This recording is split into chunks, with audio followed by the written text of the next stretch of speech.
The Architect of the Digital Age, a biography of Bill Gates.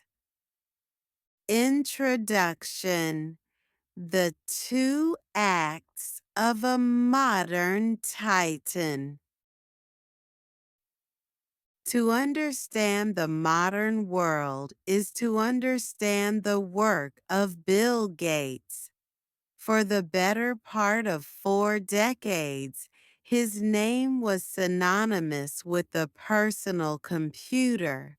His company, Microsoft, the architect of the digital infrastructure that underpins daily life. He was the prodigious Harvard dropout who, with a mix of visionary foresight, relentless drive, and bare-knuckle business tactics, placed a computer on every desk and in every home. This first act made him the richest person on the planet and one of the most controversial figures in modern capitalism, a monopolist to his critics, a revolutionary to his admirers. Then came the second act, a pivot so profound it remains almost unparalleled in the annals of industrial titans. After building an empire on code, Gates turned his analytical mind and immense fortune towards solving the world's most intractable problems: disease, poverty, and lack of access to education. The Bill and Melinda Gates Foundation became a force of global health and development, operating on a scale that rivals nations. The man who once fought antitrust lawsuits was now fighting polio and malaria, applying the same data-driven, results-obsessed methodology to saving lives that he had once applied to dominating software markets. The life of William Henry Gates III is therefore a story of two halves, inextricably linked. It is the narrative of a man who didn't just ride the wave of the technological revolution, but created the tidal forces that propelled it. His journey from a Seattle computer lab to the boardrooms of global power and then to the villages of sub-Saharan Africa is more than the biography of an individual. It is a crucial chapter in the history of the late 20th and early 21st centuries. The Lakeside Prodigy, 1955 to 1973. William Henry Gates III was born in Seattle, Washington on October 28, 1955, into a family of considerable influence and ambition. His father, William H. Gates Sr., was a prominent lawyer, and his mother, Mary Maxwell Gates, was a respected businesswoman who served on the boards of several major corporations, including the United Way of America. The family environment was one of intellectual rigor, competition, and a strong sense of civic duty, a concept they called noblesse oblige. the responsibility of the privilege to give back to society. From an early age, Bill was introverted and bookish, a voracious reader who would lose himself for hours in encyclopedias. His intellectual prowess was obvious, but it was coupled with a rebellious, argumentative streak that often put him at odds with his parents.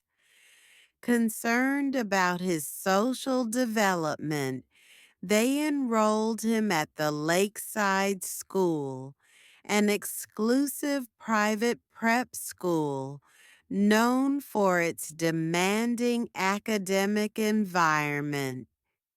It was a decision that would change the course of his life and, by extension, the world.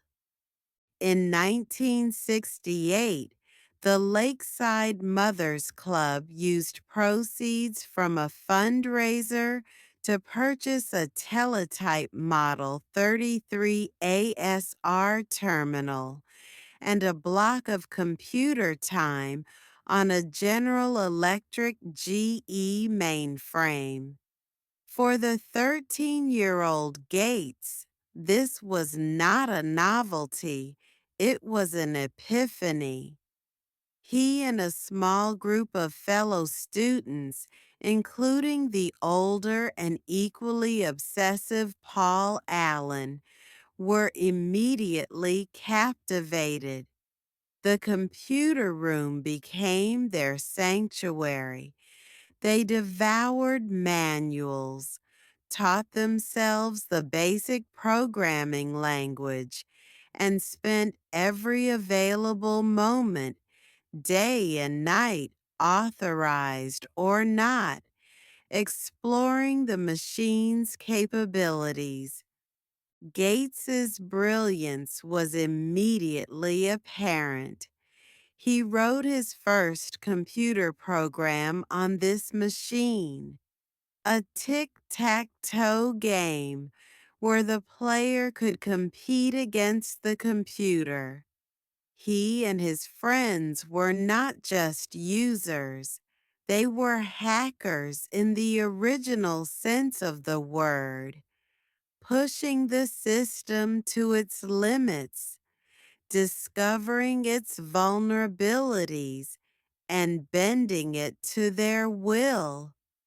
When their school-allotted computer time ran out, they exploited a bug in the system of a local company, Computer Center Corporation, CCC, to get free access.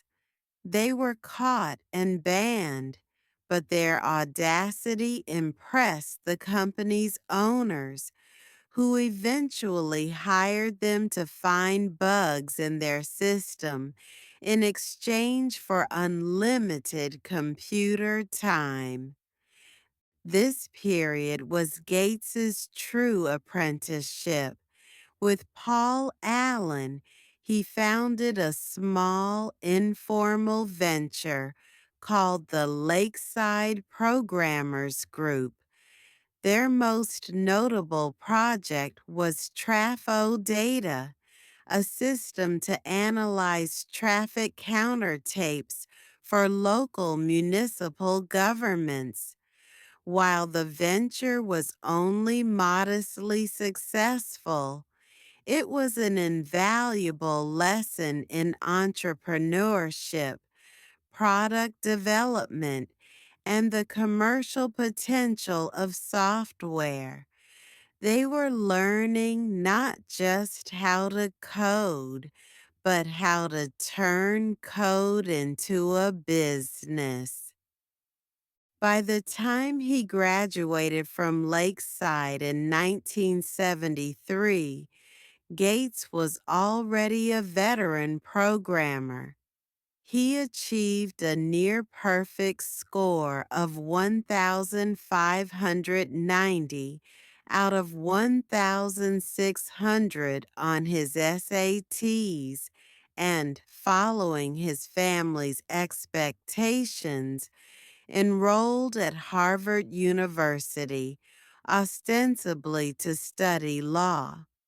But his heart wasn't in it. His true passion remained in the computer lab, where he spent more time programming and playing poker than he did attending lectures.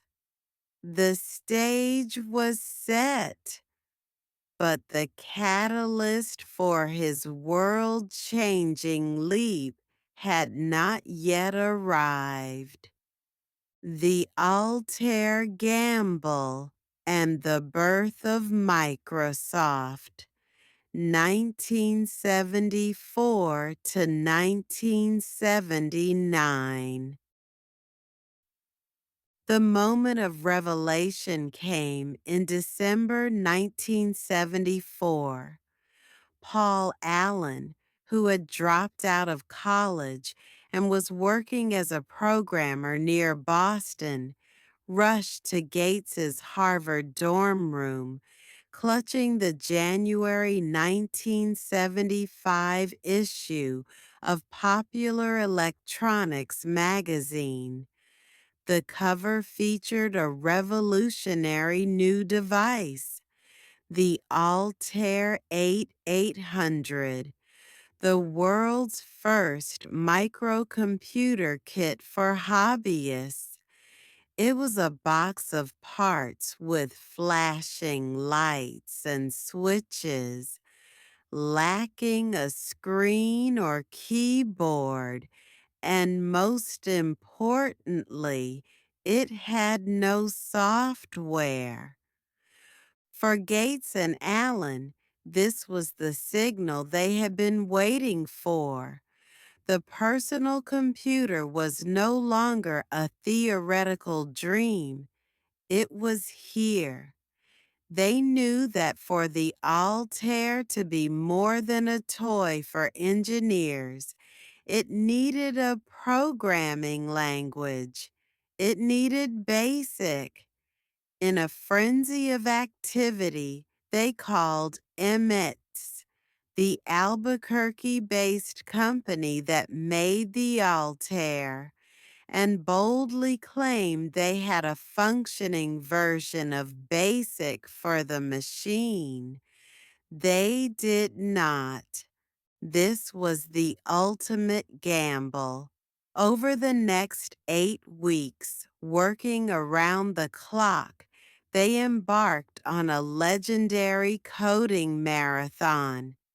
Allen focused on writing an emulator for the Altair's Intel 8080 processor on a Harvard PDP-10 mini-computer, while Gates, fueled by pizza and Coca-Cola, wrote the core of the BASIC interpreter.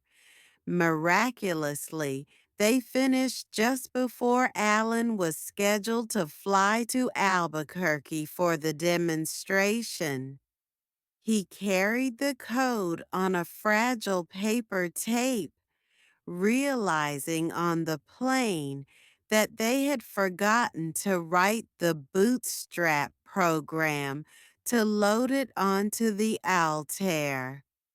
He scribbled it out by hand during the flight. At Emmett's headquarters, Allen loaded the tape into the Altair. It was the first time their code had ever been run on the actual hardware.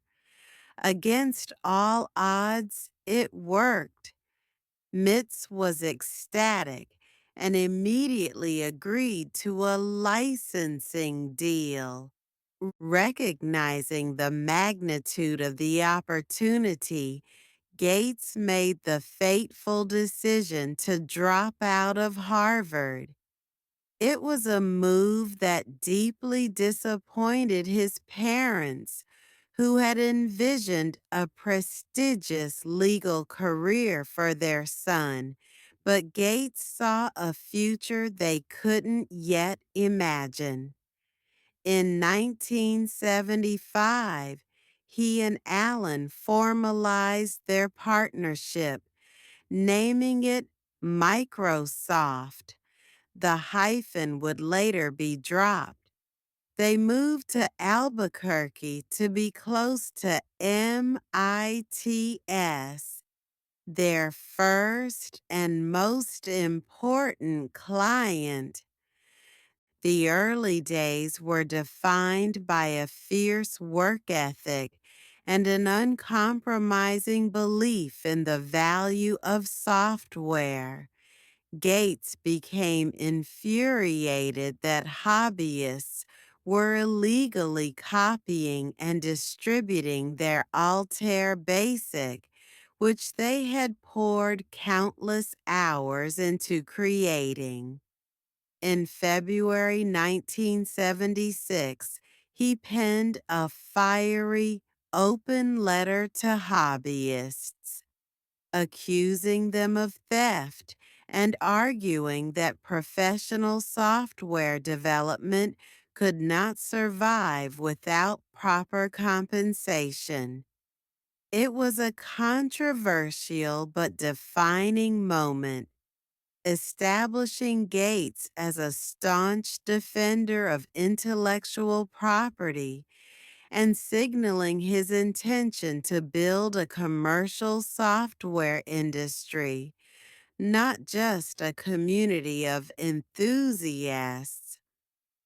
By the late 1970s, Microsoft had severed its ties with an ailing MITS and began porting its programming languages to the growing number of microcomputer platforms, including the Apple II and Commodore PIT. The company moved from Albuquerque to Bellevue, Washington in 1979, returning Gates to his home turf.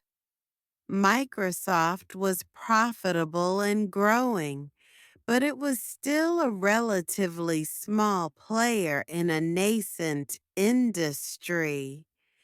The deal that would catapult it into the stratosphere was just around the corner. The master stroke, MS-DOS, and the IBM partnership, 1980 to 1984. In 1980, the behemoth of the computing world, IBM, decided to enter the personal computer market. Big Blue, as it was known, was a giant of mainframes, but it was slow, bureaucratic, and completely unprepared for the fast-moving world of microcomputers. For its forthcoming IBM PC, the company needed an operating system, the foundational software that manages a computer's hardware and runs other programs. In a move that highlighted the incestuous nature of the early tech world, IBM was directed to Microsoft, in part thanks to a connection through Bill's mother, Mary, who served on a board with a senior IBM executive. Initially, Gates sent the IBM delegation to Digital Research, the company run by Gary Kildall, whose CP/M operating system was the industry standard at the time. For reasons that are still debated, the deal between IBM and Kildall fell through. The IBM representatives returned to Microsoft, desperate for a solution. Gates, recognizing a once in a lifetime opportunity, promised he could deliver an operating system. There was just one problem. Microsoft didn't have one. In one of the most brilliant and audacious business moves in corporate history, Gates and Allen sought out a small Seattle based company that had developed an operating system called QDOS, Quick and Dirty Operating System. It was designed to be a clone of CPM. Microsoft first secured a non exclusive license for QDOS, allowing them to show it to IBM. Once IBM was on board, Microsoft bought all rights to QDOS for a mere $50,000. They hired its creator, Tim Patterson, and worked feverishly to adapt it for the IBM PC. They renamed it MS-DOS, Microsoft Disk Operating System. But the true genius of the deal was not in the acquisition. It was in the licensing terms. Instead of selling MS-DOS to IBM outright, Gates convinced the computing giant to pay a royalty for every copy of the OS that shipped with an IBM PC. Crucially, Microsoft retained the right to license MS-DOS to other computer manufacturers. IBM, confident that the value was in its hardware, agreed.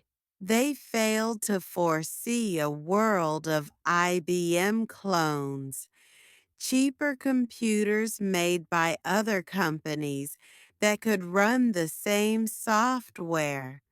When these clones flooded the market, they all needed an operating system. Microsoft was waiting. By licensing MS-DOS to Compaq, Dell, and dozens of other manufacturers, Microsoft ensured its software became the universal standard for the PC industry. The hardware was a commodity. The software, controlled by Microsoft, was the key. This single deal transformed Microsoft from a successful small company into the dominant force in the technology industry. It established Bill Gates' reputation as a ruthless and visionary strategist. While IBM built the stage, Gates had cleverly secured ownership of the main act. The Windows era and the War for the Desktop, 1985 to 1995. While MS-DOS was a commercial triumph, it was a technological dead end. Its text-based command line interface was cryptic and intimidating to the average user.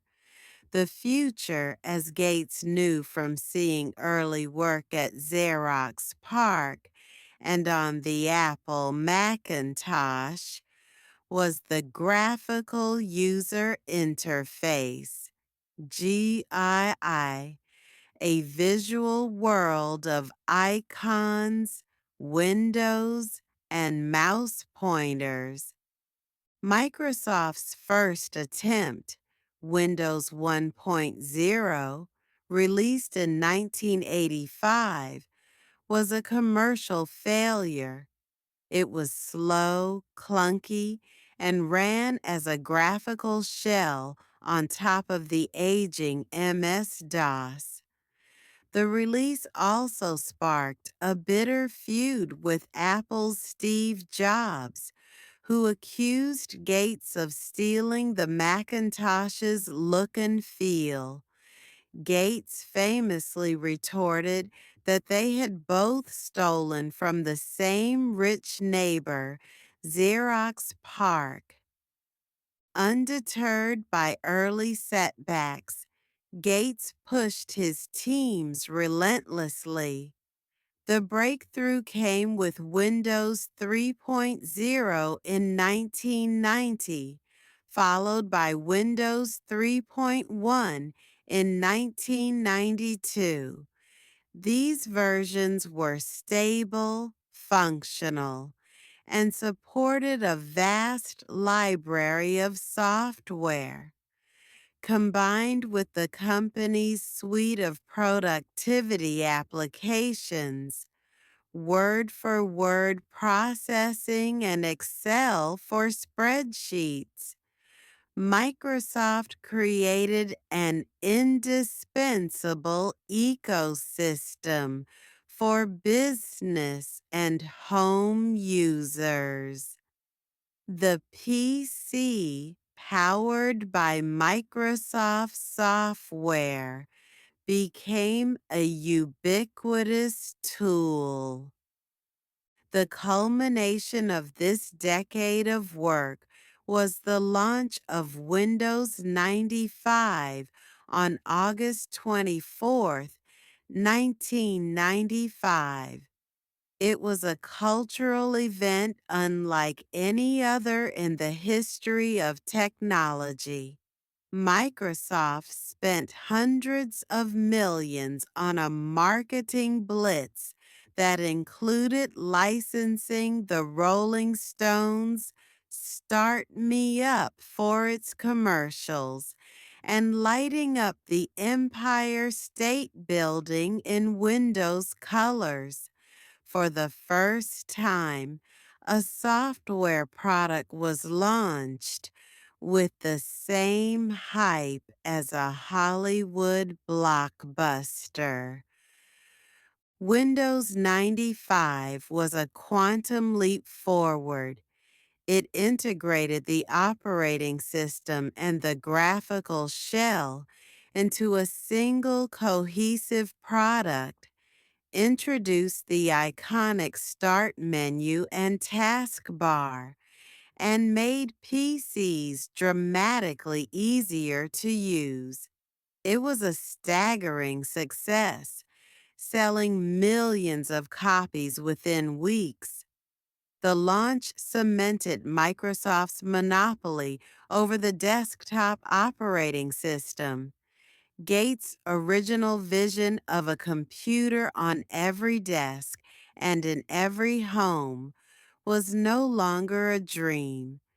It was a reality, and nearly every one of those computers was running Microsoft Windows. By the mid-1990s, Bill Gates was the wealthiest person in the world, a nerdy icon who had become the undisputed king of the digital age. The Internet tidal wave and the antitrust storm, 1995 to 2001. Just as Microsoft reached the zenith of its power, a new force was gathering that threatened to capsize its empire: the Internet. Initially, Gates was slow to grasp the Internet's transformative potential, viewing it as a sideshow to the main event of the desktop PC. But by mid-1995, he experienced another epiphany.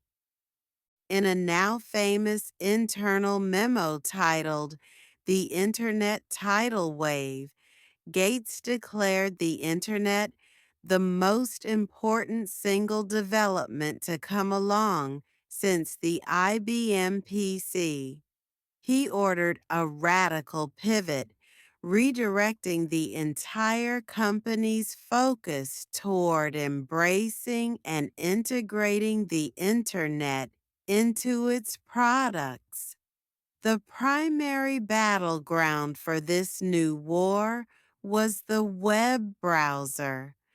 Netscape, with its Navigator browser, was the early leader and threatened to create a new software platform that could make the underlying operating system, Windows, irrelevant. Microsoft's response was swift and brutal. It developed its own browser, Internet Explorer, and began a campaign to destroy Netscape. Rather than selling IE, Microsoft employed its most powerful weapon, its Windows monopoly. It began bundling Internet Explorer with Windows for free, making it the default browser for the vast majority of PC users. For computer manufacturers like Dell and Compaq, removing the IE icon or promoting Netscape was a violation of their Windows licensing agreement, a risk they could not afford to take. This tactic was devastatingly effective. Netscape's market share collapsed, and Microsoft's Internet Explorer became the dominant window to the web. But this victory came at a tremendous cost. The U.S. Department of Justice and 20 state attorneys general filed a landmark antitrust lawsuit against Microsoft in 1998, accusing the company of using its monopoly power to stifle competition and harm consumers. The ensuing trial was a public relations disaster for Microsoft and for Gates personally. His videotaped deposition showed him as evasive, combative, and contemptuous. He quibbled over the definitions of words like compete and concerned, appearing arrogant and untrustworthy. In 2000, the presiding judge, Thomas Penfield Jackson, found that Microsoft was an abusive monopoly and ordered the company to be broken into two separate entities, one for the operating system and one for software applications. Though the breakup order was later overturned on appeal, the legal battle scarred the company and its founder. Microsoft entered into a settlement with the government in 2001 that placed restrictions on its business practices for years. The trial marked the end of an era of unchecked growth and aggression. It also coincided with a profound shift in Gates's own life and priorities. In 2000, he stepped down as CEO of Microsoft.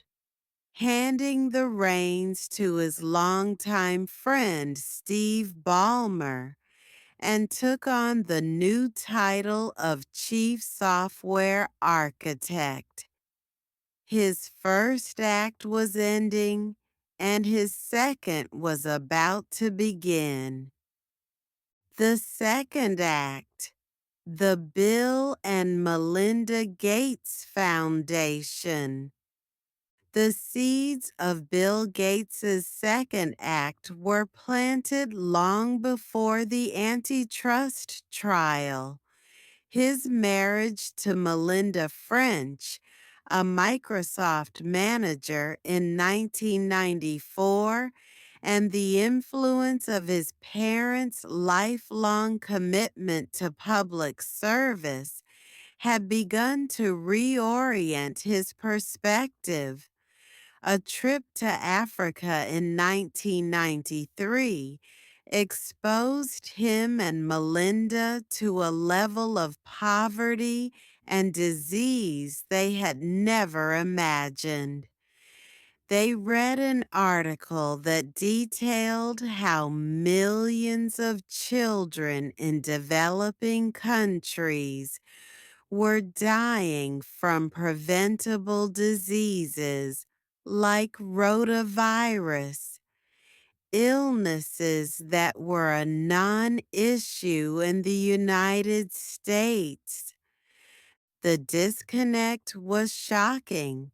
It was a market failure on a global scale. The tools existed to save these lives, but there was no economic incentive for pharmaceutical companies to deliver them to the people who needed them most. For Gates, a man who had built an empire by identifying and dominating new markets, this was a problem his unique mind was suited to tackle. In 2000, he and Melinda combined their various family foundations into one colossal entity, the Bill and Melinda Gates Foundation. With an initial endowment of billions, later massively augmented by a historic contribution from their friend and fellow billionaire Warren Buffett, the foundation was launched with a clear and audacious goal: to apply a business-like, data-driven approach to solving global health and development inequities.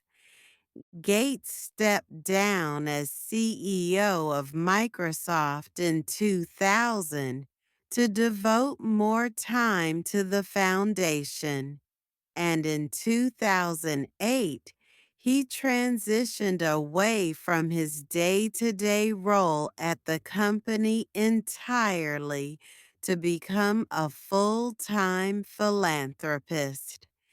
He brought the same intensity to this new role that he had brought to Microsoft. He devoured books on immunology, virology, and agricultural science.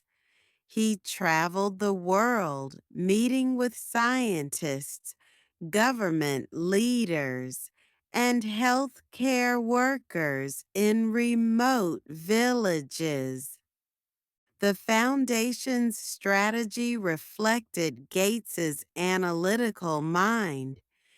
It focused on a few key areas where it could have the greatest impact: global health, particularly the eradication of diseases like polio and malaria, and the development and delivery of vaccines, and development, focusing on agricultural innovation to help farmers in poor countries and expanding access to financial services. The results have been staggering.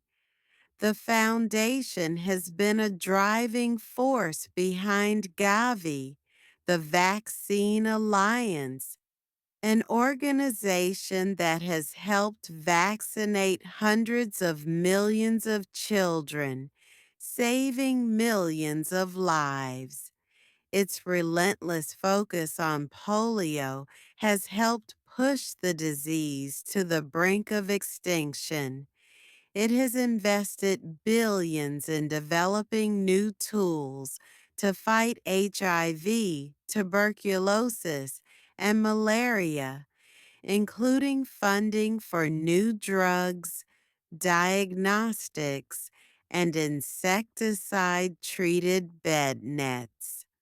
The scale of the operation is immense, its budget and influence making it one of the most significant actors in global public health. The global statesman and enduring legacy. In his second act, Bill Gates transformed from a tech mogul into a global statesman. He became a leading voice on the world's most complex challenges, from pandemic preparedness, a topic he spoke about with prescient urgency in a 2015 TED Talk, to climate change and clean energy. He founded Breakthrough Energy, an initiative to accelerate innovation in sustainable energy and other climate-friendly technologies. However, his new role was not without controversy. Some critics argued that the foundation's immense power gave an unelected private individual undue influence over the global health agenda. Others questioned its focus on technological solutions, techno-optimism, over addressing the systemic political and economic issues that cause poverty and poor health. His personal life also came under renewed scrutiny. In 2021, Bill and Melinda French Gates announced their divorce after 27 years of marriage, raising questions about the future of their foundation. At the same time, reports surfaced detailing concerns about Gates's workplace conduct at Microsoft and his troubling association with the convicted sex offender Jeffrey Epstein. These revelations complicated the carefully crafted image of a benevolent elder statesman, reminding the public of the complex and sometimes flawed man behind the philanthropy.